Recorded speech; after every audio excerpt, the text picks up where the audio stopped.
Y a un bonheur qui chante en moi et qui me donne la joie, sans lequel je ne peux vivre, pour lequel je veux vivre. Le prince de l'équité m'a libéré de l'iniquité, m'a changé d'identité.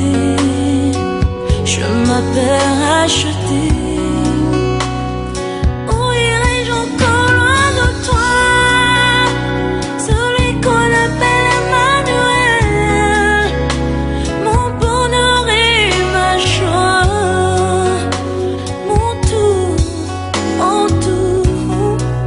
mon bien précieux. Bienvenue, merci pour cette journée que notre Dieu nous a donnée afin que nous puissions nous réunir, que nous puissions entendre et écouter sa parole. Notre parole d'aujourd'hui se trouve dans l'évangile écrit par l'apôtre Matthieu dans son chapitre 22. Matthieu chapitre 22, nous allons commencer à partir du verset 2 jusqu'au verset 14. Matthieu 22, verset 2 jusqu'au verset 14. Je lis la parole de Dieu. C'est Jésus qui parle à ses disciples. Il parle en parabole pour que ses disciples puissent comprendre les choses d'en haut, les choses du royaume des cieux. Il a utilisé cette parabole que nous allons lire maintenant. Il leur a dit: le royaume des cieux est semblable à un roi qui fit des noces pour son fils.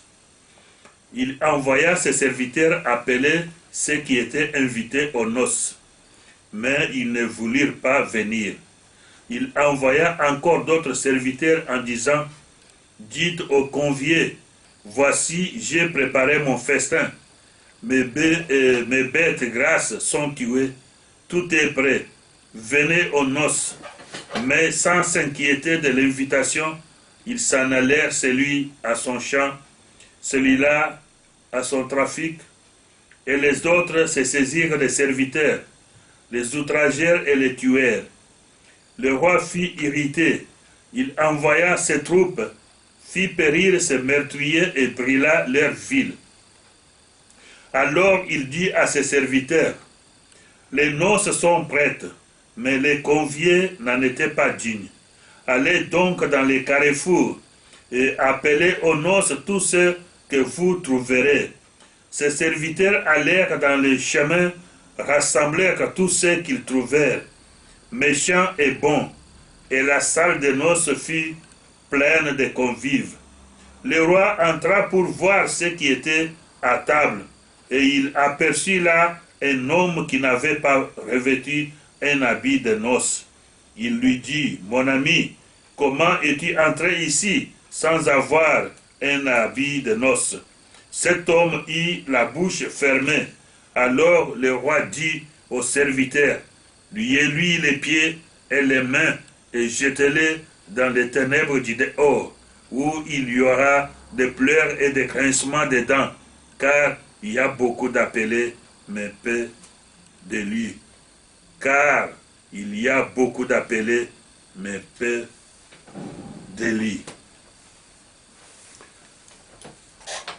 Ça, c'est la parole de Dieu, la parole de Jésus-Christ, l'enseignement de Jésus-Christ, la révélation du royaume des cieux que Jésus-Christ avait faite à ses disciples, afin que ces gens-là comprennent que là où qu'ils étaient réunis pour une fête.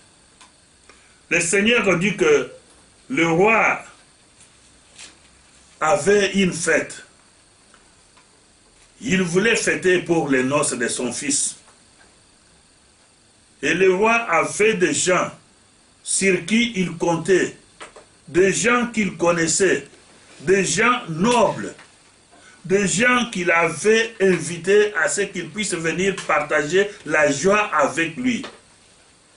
Ils étaient un grand nombre, ces gens-là, que le roi avait appelés, à tel point que le roi avait tué ses bêtes, avait apprêté tout ce qu'il fallait, beaucoup de nourriture, pour que les gens viennent pour pouvoir festoyer avec lui. Vous savez qu'en Israël, dans le temps passé, la fête de mariage, la fête pouvait durer pendant une semaine. Les gens continuaient toujours à fêter. Donc il fallait qu'il y ait beaucoup de boissons, qu'il y ait beaucoup à manger, pour que ces gens-là puissent festoyer pendant tous ces jours-là, que la fête devait durer. Lorsque le jour s'est approché, pour que la fête puisse commencer, le roi a envoyé encore ses serviteurs pour rappeler aux gens qu'il avait envoyés, à qui il avait envoyé des invitations pour venir festoyer avec lui. N'oubliez pas, sachez bien que la date est là maintenant. Tout est prêt maintenant pour que nous puissions commencer la fête. Mais les gens à qui on avait lancé l'invitation, personne ne s'est présenté. Il y avait eu des excuses. D'autres invités qui disaient aux envoyés du roi, allez auprès du roi lui dire que nous sommes empêchés. Il y en a qui s'étaient mariés, qui ont dit, voilà, pendant une semaine, ma femme, comme je viens de me marier maintenant, je ne peux pas la laisser pendant une semaine. Durant tout ce temps que les fêtes vont durer, je dois rester.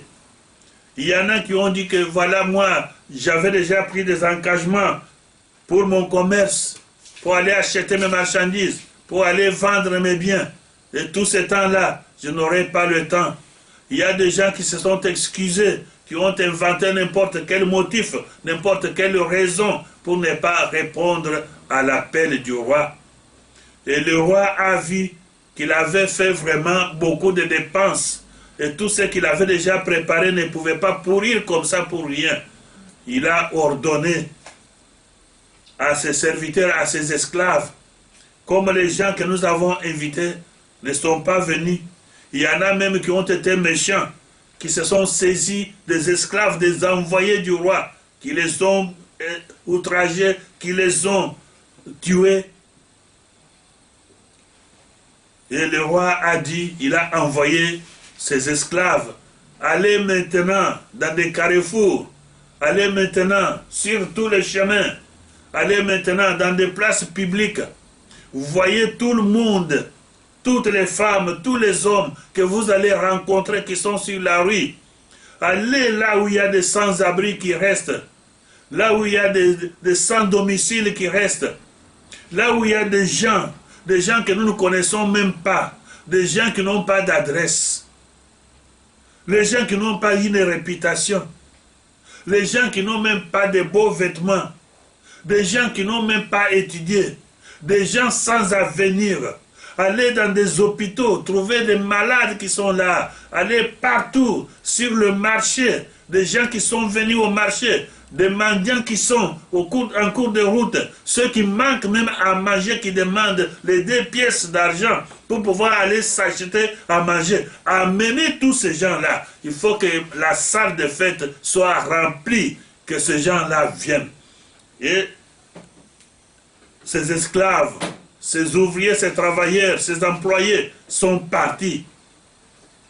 Comme dans les grandes villes, ces gens-là ne manquent pas. Les sans-abri ne manquent pas. Les gens qui n'ont rien à manger ne manquent pas. Ils sont allés, ils ont appelé tous ceux qu'ils ont rencontrés en cours de route. Tous ceux qui n'avaient pas d'emploi, tous ceux qui n'avaient pas de travail. Et on les a réunis et ils ont rempli la salle. Le moment est arrivé pour que le roi puisse entrer dans la salle afin que la fête commence. C'est à ce moment-là qu'il y a quelque chose qui s'est produit. Un événement, quelque chose qui s'est produit. Et le roi, quand il est entré dans la salle, il a trouvé que parmi tous ces gens qui étaient venus, il y avait quelqu'un. Il y avait quelqu'un, mais celui-là n'avait pas un habit de fête. Celui-là n'avait pas un habit de fête. Il lui a demandé, mon ami, toi tu es entré ici, comment? Comment toi tu n'as pas l'habit de fête? L'homme ne pouvait rien répondre. Il avait sa bouche fermée. Il manquait un mot à dire au roi. Et le roi a ordonné qu'on puisse sortir cet homme-là de la salle, qu'on puisse le lier les mains et les pieds et qu'on les jette dehors, là où il y a des craquements de dents, là où il y a des troubles, là où il y a des souffrances éternelles. Mais les gens se demandent, comment le roi pouvait-il agir ainsi? Parce que cet homme-là, cette personne-là, lui ne savait même pas qu'il y avait une fête quelque part. Lui ne savait même pas qu'il pouvait être invité à ce qu'il puisse aller entrer dans la salle de fête. Il ne s'était pas préparé. C'est un clochard qui était le long de route, qui était là pour mendier. Il avait ce vêtement de mendiant qu'il portait. Mais un serviteur est venu lui dire que mon roi fait une fête. Toi, il faut que tu sois aussi là. On a invité tous les clochards de cette ville, tous les sans-abri de cette ville. On a invité tout le monde qui se trouve sur la route, qui se trouve sur le marché. Lève-toi. Toi aussi, tu dois faire partie de ce groupe, de ces gens-là qui doivent participer à cette grande fête que notre roi organise. Mais comment le roi pouvait-il ordonner à ce qu'on puisse lier encore cette personne-là, qu'on puisse la sortir de la salle de fête? Mais bien aimé, je sais bien que la fois passée, le dimanche passé, nous avions parlé de la grâce de Dieu. Donc ça, c'est une deuxième partie de la grâce de Dieu. Notre thème d'aujourd'hui, notre sujet d'aujourd'hui que nous allons développer, c'est deuxième partie de la grâce de Dieu. Comme nous l'avions dit que Dieu fait grâce à tout le monde. Si cet homme-là, si cette personne-là pouvait poser la question au roi, mais pourquoi moi je ne savais pas, moi je n'avais pas l'invitation, mais on m'a saisi sur la route, on m'a trouvé à mon endroit, à ma place habituelle, où j'étais habitué à m'asseoir et mendier et demander l'aumône à tous ceux qui passaient. C'est normal que je puisse me trouver dans cette salle sans l'habit de fête. Mais cet homme-là devait se demander aussi, parce que tous ces gens-là qui se trouvaient dans la salle de fête, qui se trouvaient dans ce lieu-là, il n'y avait personne qui avait eu l'invitation avant. Tous ont été appelés au même moment. Cet homme-là n'était pas le seul clochard, cet homme-là n'était pas le seul sans-abri qui était appelé à assister à cette fête royale, à ce festin, à ces noces du fils du roi. Mais comment ça se fait que d'autres clochards, que d'autres sans-abri, que d'autres hommes et d'autres femmes qui se trouvaient dans ce lieu-là avaient d'habits de noces? Où est-ce qu'ils avaient trouvé cela? Mes chers frères, mes chers sœurs, c'est pourquoi nous avons dit que la grâce que Dieu nous fait, ce n'est pas parce que nous sommes justes. C'est pendant que nous étions encore de meurtriers, que nous étions encore de pécheurs, que nous étions encore de voleurs, que nous étions encore de prostituées, mais que le Seigneur nous a appelés, il nous a fait grâce pour nous montrer le chemin de la sortie du tunnel, pour que nous puissions entrer et devenir ses enfants et remplir les conditions qu'il faut pour devenir enfant de Dieu et demeurer avec Dieu. Ce que d'autres invités, tous ceux qui se trouvaient dans la salle, ils se sont conformés aux instructions de l'Éternel Dieu, aux instructions du roi pour tous ceux qui se trouvaient dans la salle. Ce sont des gens à qui Dieu avait fait grâce. Nous tous qui sommes aujourd'hui en Jésus-Christ, qui sommes aujourd'hui dans des églises, qui nous disons que nous sommes des chrétiens, nous sommes des serviteurs de Dieu. Nous tous, nous avons été appréhendés, nous avons été appelés pendant que nous étions encore dans notre état de clochard, dans notre état de sans-abri, dans notre état de pauvre, dans notre état de pécheur. Et la parole de Dieu nous a saisis, l'Esprit de Dieu nous a saisis et nous a ramenés, nous a mis ensemble pour que nous puissions entrer dans la fête, entrer dans la salle des noces du Fils du Roi. C'est une grâce qui nous a été faite. Comme nous avons dit que si Dieu fait grâce, c'est pour te montrer le chemin. Si Dieu fait grâce, c'est pour te dire que tu dois changer, que tu dois venir, que tu es digne, que tu peux entrer dans le royaume des cieux. Pour te montrer le chemin, afin que toi seul tu puisses marcher sur ce chemin-là. C'est le cas qui est arrivé maintenant à notre monsieur ici, que l'on a trouvé dans la salle, sans habit de fête, que le roi a trouvé dans la salle sans habit de fête. Lui aussi devrait entendre la parole de Dieu, comme Dieu lui avait fait grâce. La parole de Dieu, quand Dieu nous appelle, c'est pour que nous puissions changer radicalement. C'est pourquoi Jésus, au commencement de son ministère, il avait commencé à dire, le royaume des cieux est proche. Changez radicalement. Convertissez-vous. Cet homme avait aussi à se convertir, avait aussi à changer radicalement parce qu'il se trouvait dans un autre lieu maintenant. Ce n'était pas le long du chemin, ce n'était pas la place publique, ce n'était pas là où il se mettait pour pouvoir mendier, mais il était dans la salle des fêtes, dans la salle qui a été meublée, dans la salle qui a été bien faite pour que les invités puissent venir et puissent y assister pour fêter avec le roi. Et cet homme devait se conformer, cet homme devait lui aussi se dépouiller de ses vêtements sales. Qu'est-ce qu'on appelle vêtements de fête? Qu'est-ce que la Bible appelle le vêtement de fête? Le vêtement de fête, ce sont des bonnes œuvres.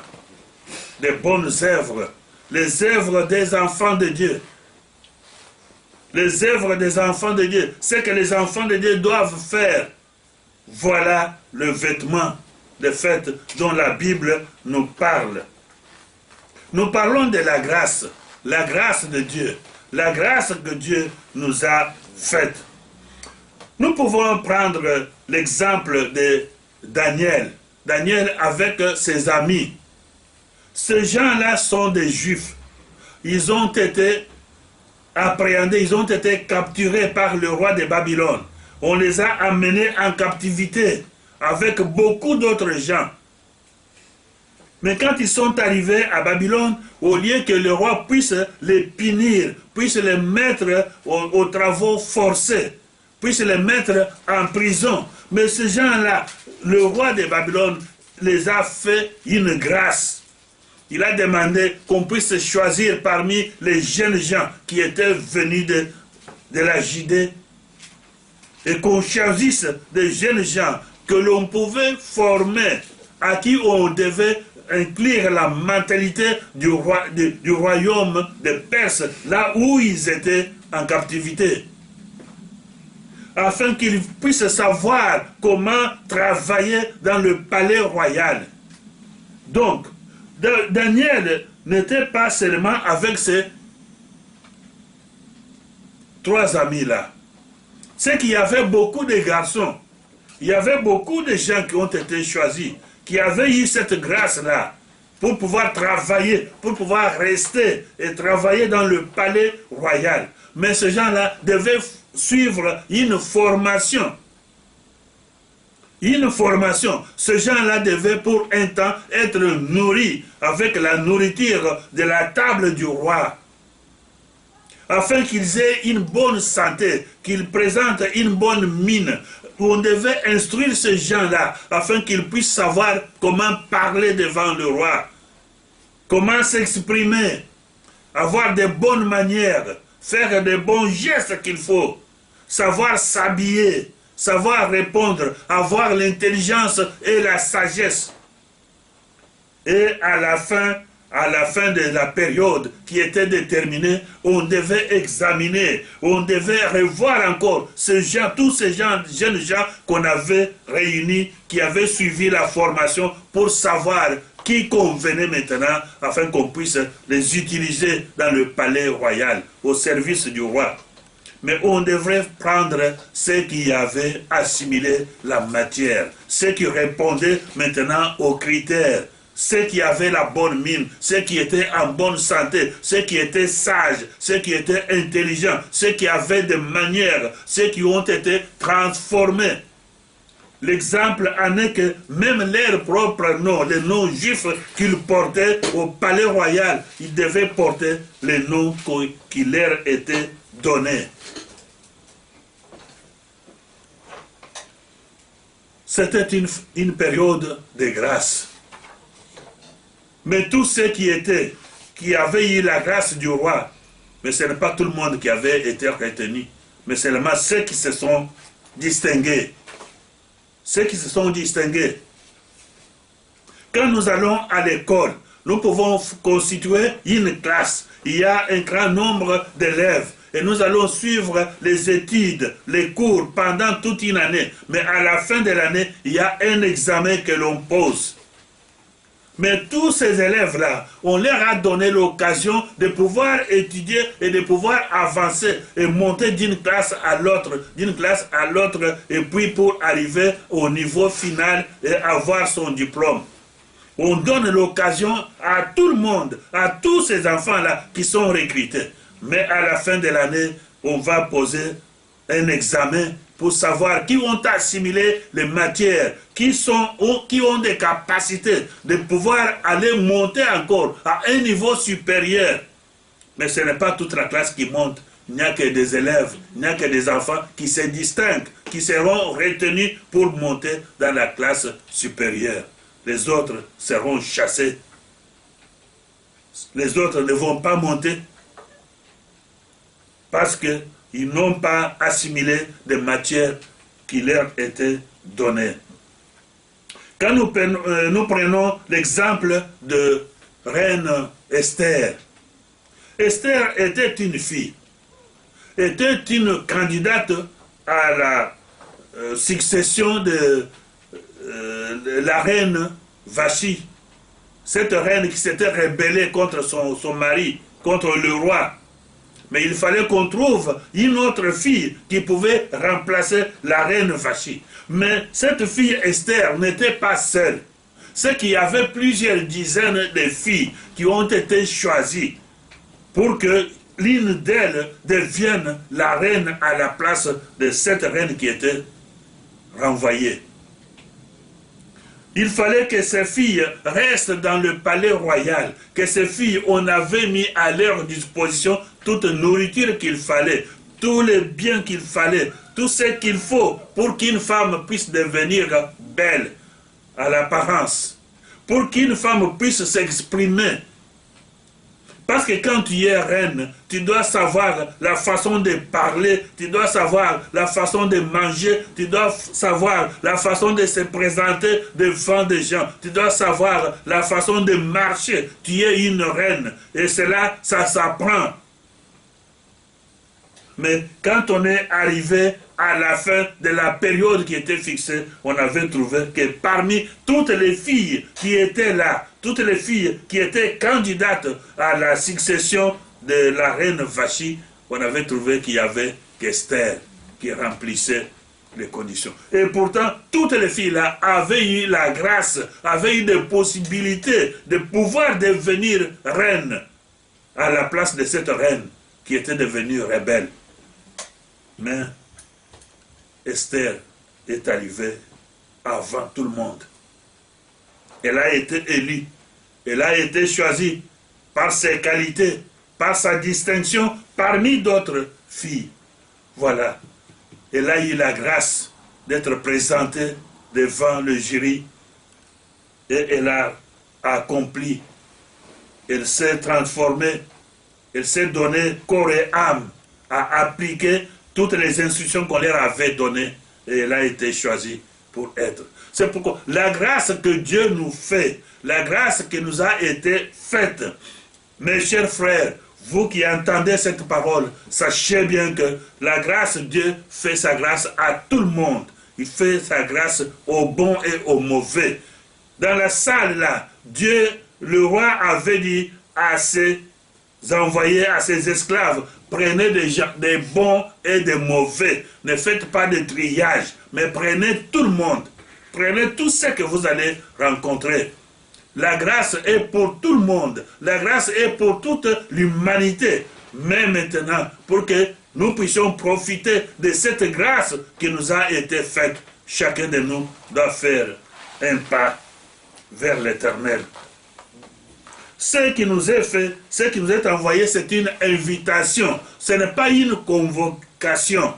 Quand on est devant Dieu, quand on vient à Dieu, ce n'est pas qu'on va à une convocation comme si on va à un jugement, comme si on va à un tribunal. Non, c'est une invitation, invitation pour que le peuple, pour que l'humanité puisse s'asseoir à la table, disons, à la table de réconciliation.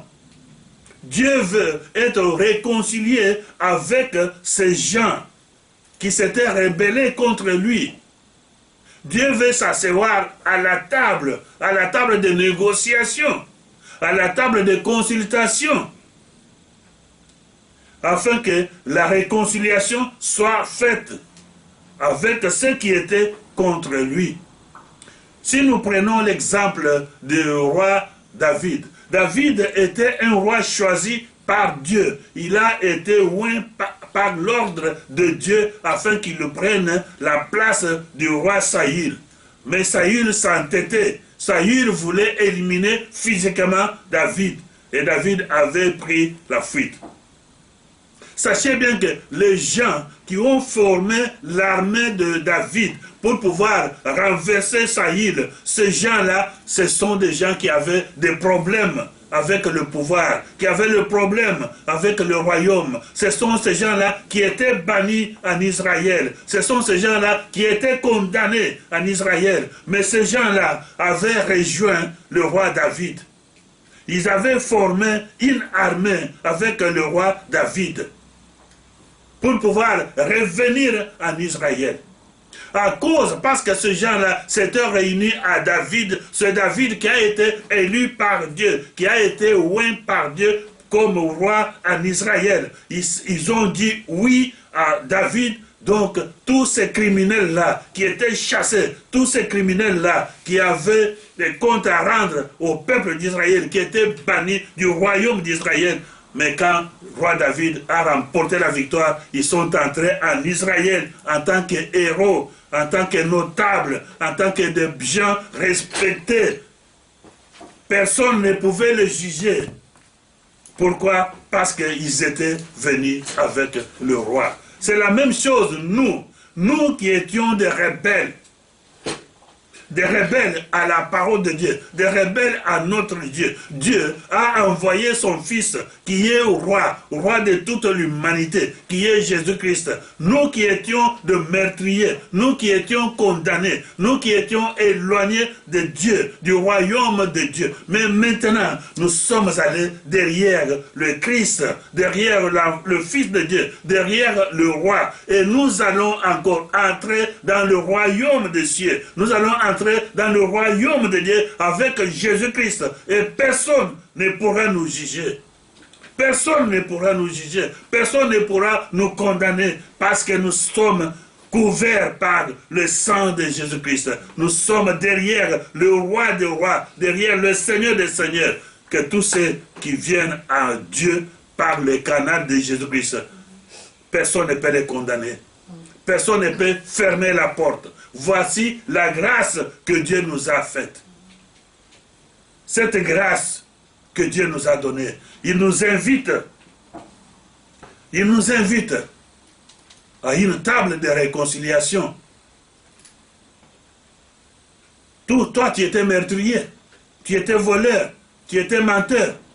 Ne dis pas que moi, je ne peux pas aller parce que j'étais meurtrier, j'étais menteur, j'étais adultère, j'étais prostituée, j'étais ceci, j'étais cela. Ce n'est pas une condamnation. Le prophète Ésaïe dit que le Seigneur dit, il a été loin pour proclamer une année de la grâce. Année de la grâce de Dieu. C'est une année de la grâce de Dieu. C'est la grâce de Dieu. On invite, on appelle tout ce monde-là, tous ces gens-là, de venir à l'Éternel Dieu, de venir à Jésus-Christ, afin de se réconcilier, d'entrer dans le royaume de Dieu par la grâce de Jésus-Christ, par la grâce de Dieu. Croyons en l'Éternel Dieu. Dieu nous invite. Il dit, viens, viens ma sœur, viens mon frère, viens à Dieu. Ne crains point, ne crains pas. Il n'y a pas de condamnation, il n'y a pas de jugement, mais c'est une réconciliation, c'est une grâce. C'est une grâce. Dieu nous appelle et Dieu veut nous sauver. Si nous suivons dans les paroles de Dieu, viens dans un lieu sûr. Dieu dit dans le livre de Genèse, chapitre 7, verset 1, il dit, le Seigneur dit à Noé, entre dans l'arche, toi et toute ta maison, car je vis qu'au sein de cette génération, devant moi, tu es justifié. Mais viens, entre dans l'arche, toi et ta maison, toi et ta famille, viens, entre dans l'arche pour être sauvé. Parce que Dieu savait qu'il y a un châtiment qui doit venir. Mais toi, Noé, viens entrer. Viens dans un lieu sûr. Là où il n'y aura pas des inondations. Là où il n'y aura pas de châtiment. Là où tu seras sauvé. Viens avec ta famille. Viens avec ta maison. Si nous voyons dans le livre de Nombre, Nombre chapitre 10, verset 29, il dit, viens en bonne compagnie. C'est Moïse. Moïse dit à Obab, fils de Réhoul, le Madianite, beau-père de Moïse, nous partons pour les lieux dont le Seigneur a dit, je vous les donnerai. Viens avec nous et nous te ferons du bien, car le Seigneur a parlé pour le bien d'Israël. Cet homme, Obab, c'est le frère de la femme de Moïse. Les enfants de ce Madianite, tantôt on l'appelle prophète, tantôt on l'appelle féticheur, tantôt on l'appelle magicien, tantôt on l'appelle sorcier. Mais Moïse, quand il a eu l'appel de Dieu, il n'a pas voulu laisser cet homme dans ces bêtises-là. Il n'a pas voulu le laisser là-bas. Il a dit à Obab, viens avec nous. Nous te ferons du bien. Parce que nous allons dans un lieu que Dieu nous a parlé. Dieu a dit que lorsque nous entrerons dans ce lieu-là, il va faire du bien au peuple d'Israël. Toi aussi, viens avec nous. C'est un appel qui a été fait à cet homme. Il a abandonné, il a laissé son père, il a laissé sa famille, il a laissé tout ce qu'il avait. Mais il est parti avec Moïse pour entrer dans la terre promise. Et la place de cet homme, la famille de cet homme, jusqu'à aujourd'hui, se trouve parmi le peuple d'Israël. Parce qu'il était venu, il avait répondu à l'appel de Dieu. Viens te purifier. Ésaïe chapitre 1 verset 18. Ésaïe dit ceci. Venez, je vous prie, argumentons, dit le Seigneur. Quand vos péchés seraient comme l'écarlate, ils deviendraient blancs comme la neige. Quand ils seraient rouges comme les cramoisis, ils deviendraient comme la laine. Viens, argumentons. Viens, parlons. Viens. Dieu appelle les gens à la purification. Même vos péchés là, même si vos péchés sont rouges, même vos péchés sont grands, sont nombreux, venez, moi je vous appelle. Venez.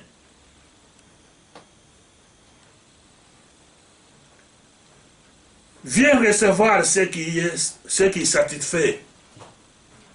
Viens recevoir ce qui satisfait. Ésaïe encore, Ésaïe chapitre 55, verset 1. Voilà, vous tous qui avez soif, venez vers l'eau. Même celui qui n'a pas d'argent, venez, achetez et mangez. Venez, achetez du vin et du lait, sans argent, sans rien payer. Venez, vous tous qui avez soif. Venez. Venez acheter. Venez vers l'eau, l'eau de vie. Venez boire sans dépenser de l'argent. Venez à l'Éternel Dieu.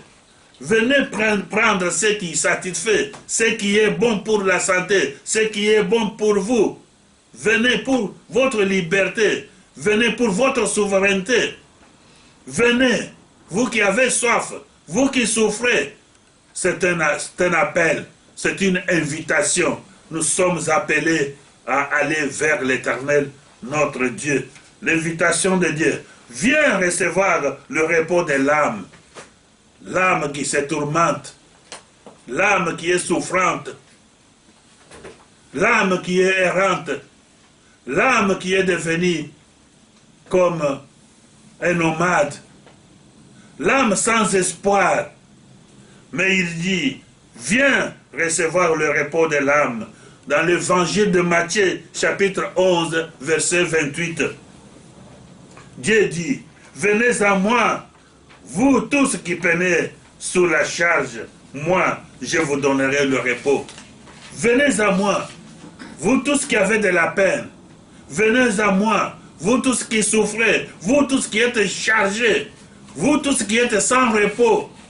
Venez à moi, vous qui vous tourmentez dans vos cœurs, vous qui avez des passions dans vos cœurs, des souffrances, mais venez vers moi, moi je vous donnerai du repos. Venez au festin, venez maintenant aux noces du Fils de Dieu. Viens répondre à l'invitation pressante du roi. Matthieu 22, verset 4. Il envoya encore d'autres esclaves en leur disant, allez dire aux invités, j'ai préparé mon déjeuner, mes bœufs et mes bêtes grasses ont été abattus, tout est prêt, venez aux noces. Venez, on vous appelle, vous les invités, tous ceux qui traînent encore dans des places publiques, tous ceux qui traînent encore le long des chemins, tous ceux qui traînent encore, qui cherchent encore, qui sont des mendiants, qui vivent encore dans la mendicité, mais lui, il vous appelle afin de mettre fin à votre mendicité, afin de mettre fin à votre souffrance. Il a préparé à manger. Il y a un déjeuner lourd chez lui, dans sa maison, dans son royaume. Dieu a préparé pour nous. Il nous appelle. Viens à la fête de l'évangile. Viens à la fête de l'évangile. Luc chapitre 14, verset 17. À l'heure du dîner, il envoya son esclave dire aux invités, venez, c'est déjà prêt. Tout est prêt. Venez. Venez au dîner. Dans l'évangile, on nous dit que tout est prêt, tout est préparé. Venez vers l'Éternel notre Dieu. N'ayons pas peur. Ce n'est pas une convocation pour le jugement, mais on nous appelle à la table de réconciliation. Venez se réconcilier, soyez réconciliés avec votre Dieu. Viens répondre au triple appel. Dans l'Apocalypse chapitre 22 verset 17, l'Esprit et la mariée disent, viens, que celui qui entend dise, viens, que celui qui a soif vienne, que celui qui veut prenne de l'eau de la vie gratuitement. Que celui qui veut prenne de l'eau de la vie gratuitement. Viens, on vous appelle. Le Seigneur vous appelle. Viens. Dieu nous a fait grâce. Nous tous qui sommes là aujourd'hui, qui se disons que nous sommes des pasteurs, nous sommes de ceci, nous sommes de cela, nous sommes des chrétiens. Ce qui nous est demandé, nous tous à qui Dieu a fait grâce, c'est de nous déshabiller de nos habits sales. Afin que chacun de nous se déshabille, se dépouille de ses habits sales, afin de se revêtir d'un vêtement de fête. D'un vêtement de fête. Un changement radical. Cet homme qui se trouvait dans la salle de fête, qu'on avait fait sortir, c'était pourquoi? Parce que vous savez, quand il y a un clochard, quelqu'un qui est resté pendant des mois et des mois avec les mêmes vêtements, cet homme ne se lave pas. Cet homme, s'il entre parmi les gens, vous sentez une autre odeur, une odeur désagréable. Si cet homme entre même dans un bus, vous voyez que des gens s'éloignent de lui parce qu'il sent mauvais. Il sent mauvais. Il ne peut pas rester parmi d'autres gens. Parmi des gens normaux, il ne peut pas rester. Si c'est à l'arrêt de bus, quand d'autres gens le voient monter dans le bus, ils sortent pour laisser que cet homme reste dans le bus lui seul. Parce qu'il sent mauvais. Et nous, qui sommes maintenant appelés par l'Éternel Dieu, ne gardons pas nos vêtements sales. Si on nous appelle, c'est pour que nous puissions nous laver, pour que nous puissions changer nos vêtements, pour que nous puissions changer nos habitudes, changer nos comportements et devenir maintenant de véritables invités afin de nous asseoir à la table avec le roi et le Seigneur des seigneurs. Comment on peut trouver parmi les enfants de Dieu quelqu'un qui garde toujours cette odeur désagréable? Quelqu'un qui garde toujours ses vêtements sales. Les vêtements sales sont des œuvres sales, des mauvaises œuvres. Les œuvres mondaines, des agissements mondains. Aujourd'hui, on trouve dans des églises, on trouve dans des assemblées, des gens qui sont appelés à participer, à assister au festin, à la fête, mais on les trouve avec des vêtements qui ne sont pas des vêtements de fête. Qui ne sont pas des vêtements de fête. Mais lorsque le Seigneur viendra, il ne tarde pas. Il est à la porte, il arrive, mais quand il te trouve, que toi tu as encore ton vêtement sale. Le vêtement sale, c'est ce que toi tu étais voleur, mais tu es venu dans la salle et le vol continue. Tu continues à voler. Tu étais prostituée, tu es venu dans la salle, tu as été appelé, on t'a fait grâce, mais la prostitution continue. Tu étais un meurtrier, tu es venu maintenant, on t'a appelé dans la salle, tu es dans la salle et tu continues à tuer. Tu continues avec tes œuvres. Voilà le vêtement là que le roi ne veut pas voir. Tous ceux qui sont ramassés, qui étaient le long des routes, mais qui sont venus maintenant dans le royaume, dans la salle du royaume. Le roi ne veut pas que nous ayons encore ce vêtement là. Voilà le vêtement dont on nous demande d'enlever, de nous dépouiller. Chacun de nous avait ses défauts. Chacun de nous connaît dans quelle situation il a été trouvé par Dieu. Nous étions tous des pécheurs. Nous étions tous comme des brebis sans berger. Chacun marchait selon sa voie. Mais quand maintenant on nous a rassemblés, on nous a mis ensemble, c'est pour que nous puissions, chacun de nous, nous dépouiller de nos vieux vêtements. Afin que nous puissions avoir et sentir une bonne odeur devant Dieu. Une odeur agréable, que nous soyons des offrandes agréables à l'Éternel Dieu, que nous soyons des hommes et des femmes agréables qui peuvent rester en présence et vivre et festoyer avec le roi des rois, avec le Seigneur des seigneurs. Soyons réconciliés avec notre Dieu. Soyons réconciliés avec le Seigneur. Vous qui suivez le message, vous qui entendez ce message, vous êtes appelés, vous êtes invités. C'est une invitation qui vous est lancée afin que vous puissiez entrer dans la salle des fêtes et y demeurer. Nous ne voulons pas que chacun de nous, nous ne voulons pas qu'une personne qui a été dans la salle des fêtes, qui a été trouvé quelque part et qui a été ramené dans la salle de fête. Et ce jour-là, quand le maître entrera, puisse le mettre encore dehors, puisse encore le chasser. Changeons, dépouillons-nous maintenant. C'est pourquoi Saint Paul dit quelque part que nous sommes un chrétien, c'est une nouvelle créature. Une nouvelle créature. Changeons radicalement. Nous approchons à la fin de l'année où nous pensons, nous réfléchissons, nous savons que le Fils de l'homme est né, est venu sur la terre pour sauver les gens. Le Fils de Dieu est venu comme une lumière, une grande lumière pour éclairer ceux qui se trouvaient dans des ténèbres.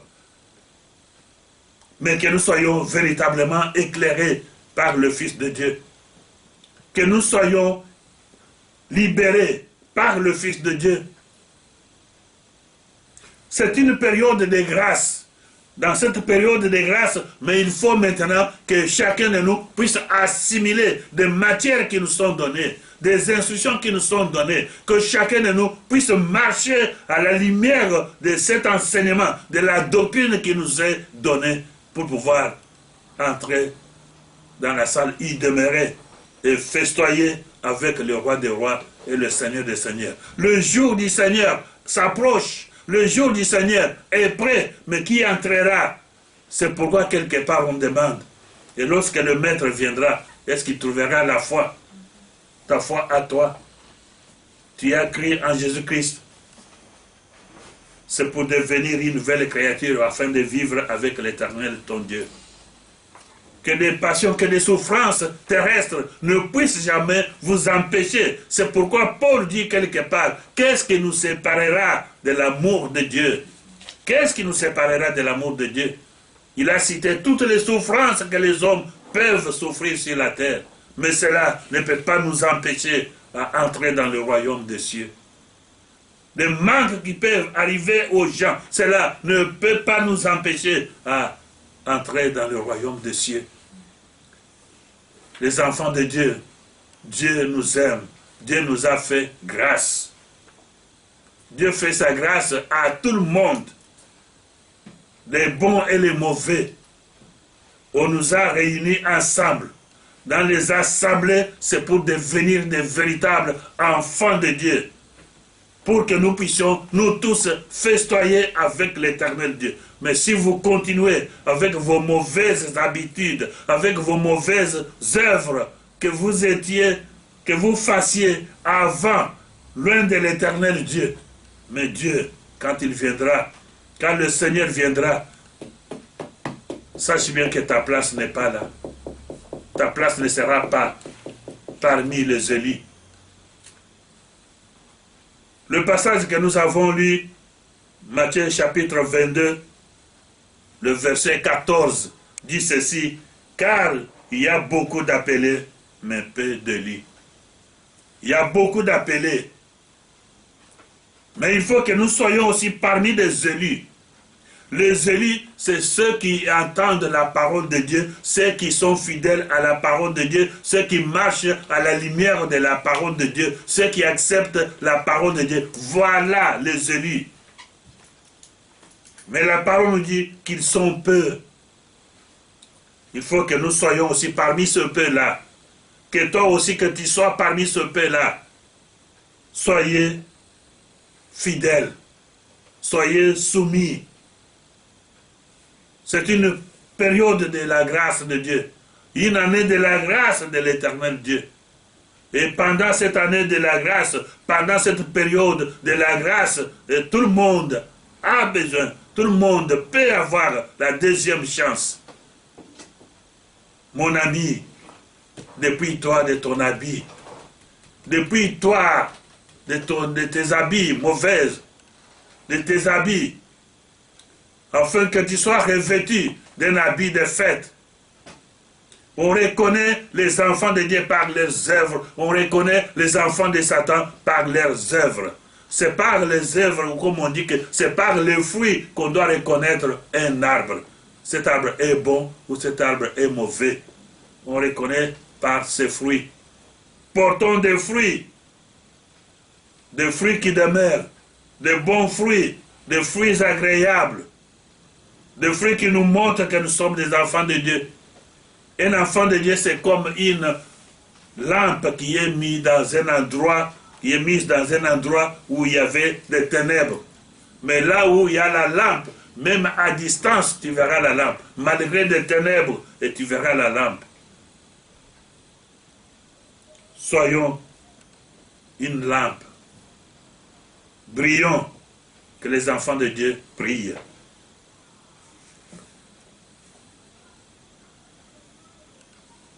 Quand le maître est entré, il a trouvé qu'il y avait quelqu'un parmi les invités qui n'avait pas un habit de fête.